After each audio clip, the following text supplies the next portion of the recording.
Assalamualaikum warahmatullahi wabarakatuh.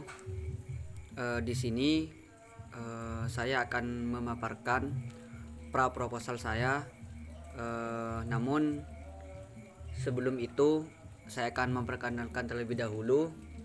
Nama saya Sohibul Bahri, kelas B, Prodi BBSI semester 6. Nah, di sini saya itu meneliti tentang proposal sastra. Judul proposal saya di sini adalah analisis psikologi terhadap konflik batiniah dalam novel Tuhan Izinkan Aku Menjadi Pelacur.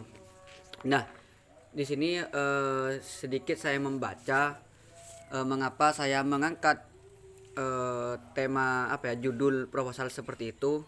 Pertama, saya memang tertarik terhadap novel karya Muhyiddin M. Dahlan itu yang berjudul Tuhan Izinkan Aku Menjadi Pelacur.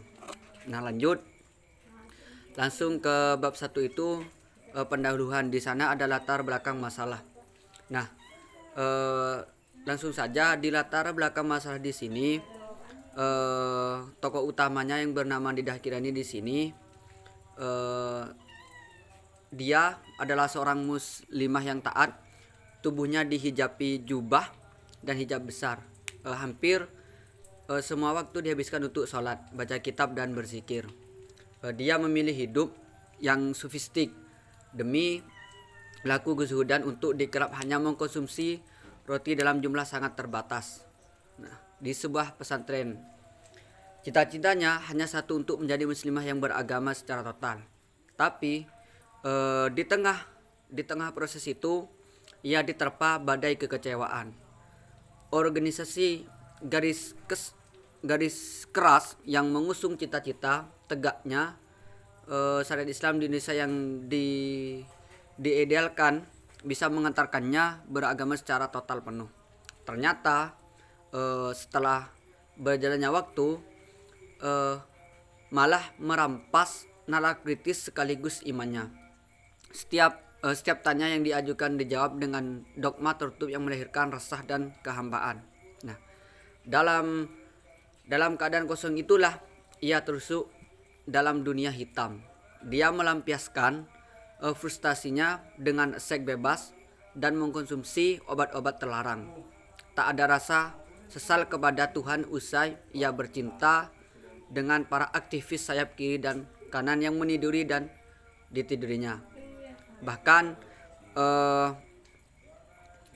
petualangan itu dia berjumpa dengan seorang anggota DPRD dari Partai Islam dan sekaligus dosen di sebuah kampus Islam yang menjadikan diri menjadi germonya dalam jual beli jasa seks kepada para pejabat tinggi di negara sebelum Republik Indonesia. Lanjut saja langsung ke rumusan masalah. Nah, berdasarkan uraian di atas, latar belakang masalah tersebut dapat dirumuskan ada 2 masalah. Pertama, bagaimana tipe kepribadian tokoh utama Didah Kirani dalam novel Tuhan Izinkan Aku Menjadi Pelacur. Dan yang kedua, bagaimana faktor yang mempengaruhi konflik batin tokoh utama dalam novel Tuhan Izinkan Aku Menjadi Pelacur. Nah, lanjut ke batasan masalah. Tentunya pasti ada batasan masalah. Nah, batasan masalah ini diperlukan agar penelitian ini tidak meluas dan menyimpang dari hal-hal yang direncanakan. Penelitian ini dibatasi pada tipe kepribadian tokoh utama dalam novel dan juga beberapa faktor yang mempengaruhi konflik batin tokoh utama Didah Kirani. Nah, lanjut di tujuan penelitian. Nah, adapun tujuan penelitian di sini pertama itu mendeskripsikan tipe kepribadian tokoh utama Didah Kirani dalam novel Tuhan Izinkan Aku Menjadi Pelacur. Dan yang kedua, mendeskripsikan faktor yang mempengaruhi konflik batin tokoh utama dalam novel Tuhan Izinkan Aku Menjadi Pelacur.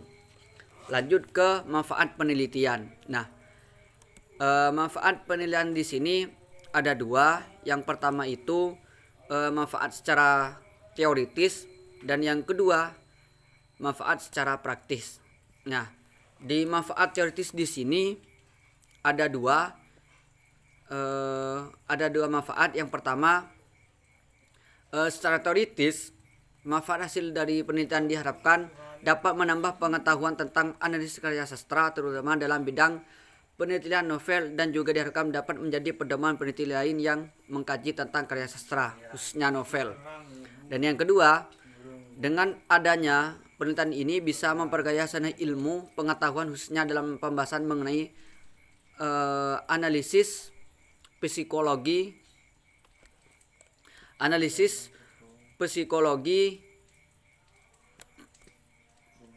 konflik terhadap konflik batinnya dalam novel Tuhan Izinkan Aku Menjadi Pelacur.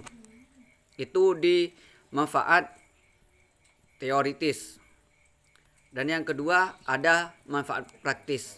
Nah, pertama, mahasiswa prodi BBSI diharapkan dapat memberikan penambahan wawasan pembaca yang lebih luasnya bagi mahasiswa PBSI. Dan yang kedua, bagi pembaca, dengan adanya penelitian ini bisa memperkaya hasilnya ilmu pengetahuan kepada pembaca dan pembahasan mengenai analisis psikologi terhadap konflik batiniah Tuhan Izinkan Aku Menjadi Pelacur, karya Muhyiddin M. Dahlan. Dan yang selanjutnya, bagi peneliti selanjutnya diharapkan dapat dijadikan sebagai bahan referensi dan perbandingan dalam menganalisis atau meneliti tipologi dalam karya sastra, khususnya novel. Seterusnya untuk guru sastra. Nah, penelitian ini juga bermanfaat kepada guru sastra untuk memberikan sumbangsih pemikiran dalam pembelajaran sastra di sekolah, upaya untuk penunjang pola pemikiran sastra. Itu. Lanjut ada definisi operasional. Nah,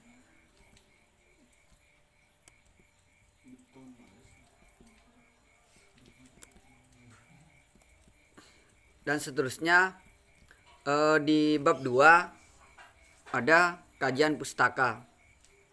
Nah, di kajian pustaka di sini ada kajian empirik dan juga ada kajian teoritis, seperti itu. Nah, kajian empirik di sini peneliti tidak lepas dari beberapa referensi atau penelitian yang pernah dilakukan sebelumnya. Maka dari itu penelitian ini meninjau dari bidang psikologi sastra yang dianalisis dan dari penelitian orang lain, sehingga penulis memaparkan beberapa penelitian yang telah meneliti di bidang yang sama, itu psikologi sastra. Ini adalah penelitian yang relevansi. Yang pertama itu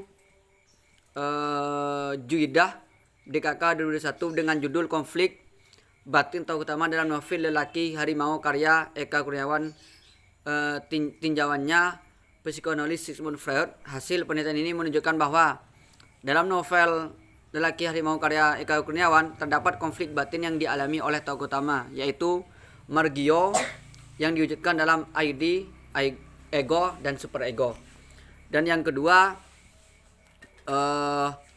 Feni Darmalia dalam 2019 dengan judul analisis psikologi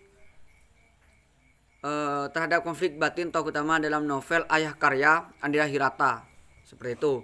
Nah, letak persamaan penelitian yang saya lakukan dengan judul analisis psikologi terhadap konflik batin dalam novel Tuhan Izinkan Aku Menjadi Pelacur karya Muhyiddin M. Dahlan.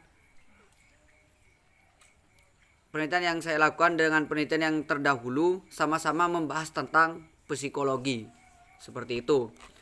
Di kajian teoritis.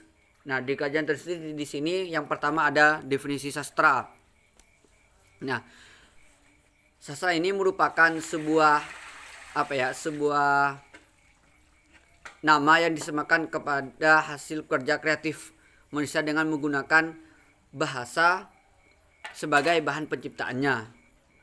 Nah, secara istilah, kata sastra dalam bahasa Indonesia berasal dari kata Sangsekerta yang merupakan kata gabungan dari kata sas yang memiliki arti mengarahkan, menyatakan, dan memberikan petunjuk. dan kata akhiran tra yang biasanya digunakan untuk menunjukkan alat atau sarana. Seperti itu. Dan yang kedua, di kajian teoritis di sini ada novel. Nah, novel ini berasal dari Latin, yaitu novelas, yang kemudian diturunkan menjadi novis yang berarti baru. Ini menurut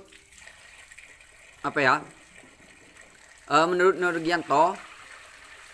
Nurgiantoro di sini menjelaskan bahwa novel secara istilah berarti sebuah barang baru yang kecil dan kemudian diartikan sebagai cerita pendek yang berbentuk prosa. Seperti itu.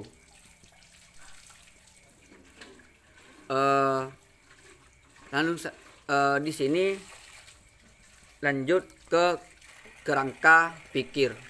Nah, kerangka pikir di sini pertama itu karya sastra dan juga prosa, puisi, drama, dan juga prosa itu terbagi dua. Pertama baru dan lama, kemudian ada novel, Tuhan izinkan menjadi pelacur, teori psikoanalisis Sigmund. Di situ ada bentuk, analisis, dan faktor. Nah, di bab ketiga di situ ada metode penelitian. Nah, yang pertama itu jenis penelitian. Nah, jenis penelitian di sini digunakan yang digunakan oleh peneliti ini adalah jenis penelitian yang bersifat kualitatif. Karena jenis penelitian kualitatif menurut Sugiono, penelitian kualitatif adalah peneliti yang digunakan untuk menyelidiki, menemukan, menggambarkan, dan menjelaskan kualitas atau keistimewaan dari pengaruh sosial yang tidak dapat dijelaskan. Seperti itu. Dan yang kedua, di B itu ada data dan sumber data. Nah, data di sini dibagi dua. Yang pertama ada data primer dan ada data sekunder. Dan yang ketiga di teknik pengumpulan data. Nah, teknik pengumpulan data di sini membaca berulang-ulang novel, kemudian menandai dengan pulpen, kemudian memilih data novel yang menjadi fokus penelitian yang dianalisis. Yang selanjutnya ada di nomor bagian 4 itu ada teknik analisis data. Nah, data yang ditemukan pada proses pengumpulan data selanjutnya dianalisis menggunakan teori Sigmund Freud yang terdiri atas ID, ego, dan superego. Mungkin hanya itu dari saya. Sebelumnya mohon maaf jika terdapat kata-kata yang kurang jelas dan juga mungkin ada kesalahan kata atau juga bahasa yang saya ucapkan. Mungkin hanya ini yang dapat saya sampaikan. Terima kasih. Assalamualaikum warahmatullahi wabarakatuh.